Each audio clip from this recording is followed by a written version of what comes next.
I get your frustration, Rafi. I was going to do more story and testimony, but really my testimony is very similar to, one of the Bible characters, and that's it really. The storylines that we've got in the Old Testament and of course the New Testament,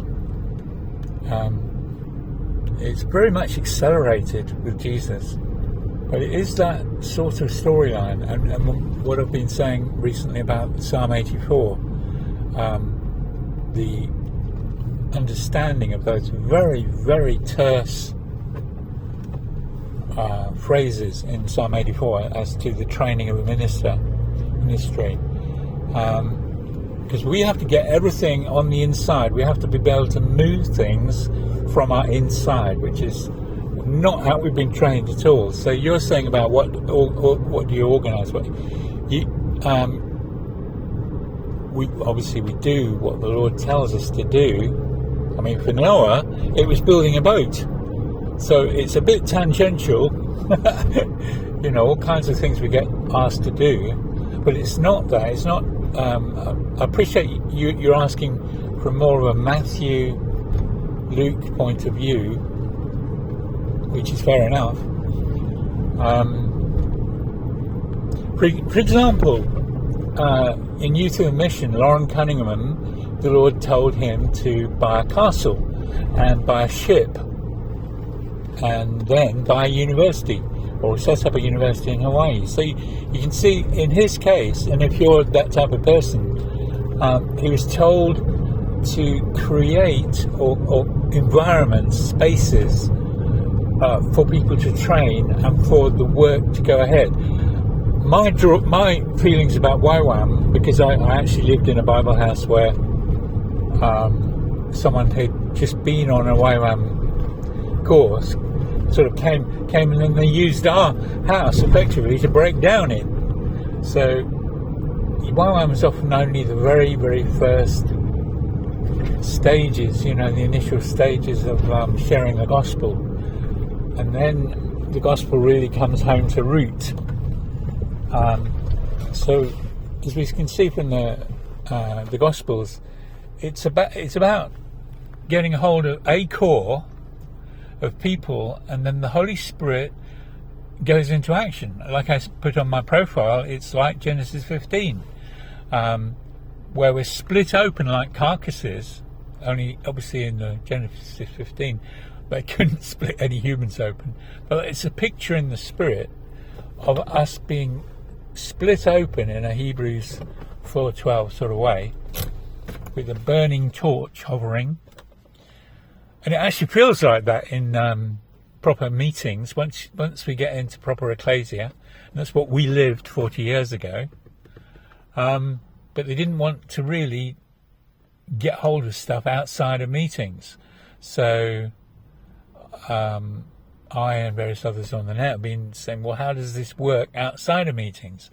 And it's the same as in meetings where you're following the Holy Spirit. I'm talking about Holy Spirit meetings, where you're following the Holy Spirit, but it's all of life. And it's believing upon Galatians 2:20 in all of life. It's more or less what you do in a meeting. You're believing upon Jesus to turn up and do things and anoint different people, or just come with his presence, or what else? Or ministries share at length things that have been put on the heart, that's really substantial stuff. But this idea of one person controller, it sounds like you'd love that sort of system. It's not ecclesia. And so we have to believe ourselves into something quite new, something quite different, where we're literally like the disciples learning to work together in the Holy Spirit. So it's a new model.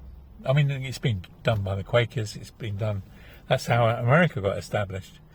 But most of the churches in the earth, it's all forgotten, and now we're just jerry-built, quick, one person pulling strings churches, which isn't what it is at all. We're meant to be learning kingdom. And the way of learning kingdom to start with is Book of Ezra, or restoring the temple protocols, or restoring the heavenly temple protocols. Then comes the Book of Nehemiah, which is practical life. How does Galatians 2:20 work in all of life? And then the disciples had the crash course in this, but Jesus was really good, wasn't he? Because he'd spent 30 years learning it all as a human being.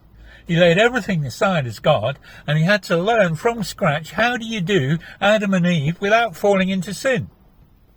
Took him 30 years to get that under his belt. Then he was anointed, baptized in the Spirit, and he taught both to the 12. So I had a crash course for 42 months. So that's what everybody needs, some sort of crash course. And at the moment, because there are no real ecclesia, the nearest you get is something like Bill Johnson or whatever, but it's still run by one man. So nobody has any model whatsoever of kingdom manifest at the moment, which is across all 12 tribal characters or personalities of Crown of 12 Stars. At the moment, we can't even see beyond about one or two tribes, one or two Crown of 12 Stars. So that's the learning curve we're on at the moment, is how do we see one another in the Spirit? Because 1 Corinthians 12:14-26 is dead accurate, absolutely accurate. Nobody can see each other in the Spirit. Nobody knows how each other's frequencies work. They stick in cliques. You have churches of complete key cliques like Methodism, Unitarianism. Yeah, so these are big questions you're asking. But all this stuff is in the Melchizedek order. So we have to pray and ask the Lord to establish a course, establish a learning place, a learning space. If you're going to be involved organising one in Armenia, then you have to be prepared to yourself be pretty clueless, because all of us are. We were in Bible House, but it was a space. It was a space for life to happen, life in Jesus. It was an incredible experience. 25 of us, all in one house, all different cultures, different countries, for 6 years. It still carried on after me, but I only know about the 6 years when I was there. And, meetings, very regular meetings, possibly two meeting centric, I don't know. But in those days, that's what we knew about.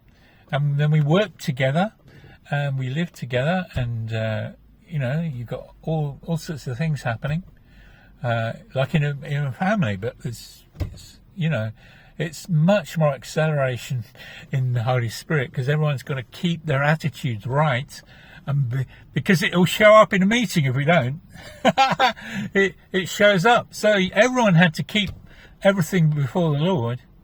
So it's a real thing. Now, whether you've got to set something up like that, or the Holy Spirit will use that kind of thing in Armenia, but that's how it works, is we get grounded first, a core get grounded, and then they've got something to share. And that's how the kingdom works. That's how the Old Testament worked. That's how the New Testament works.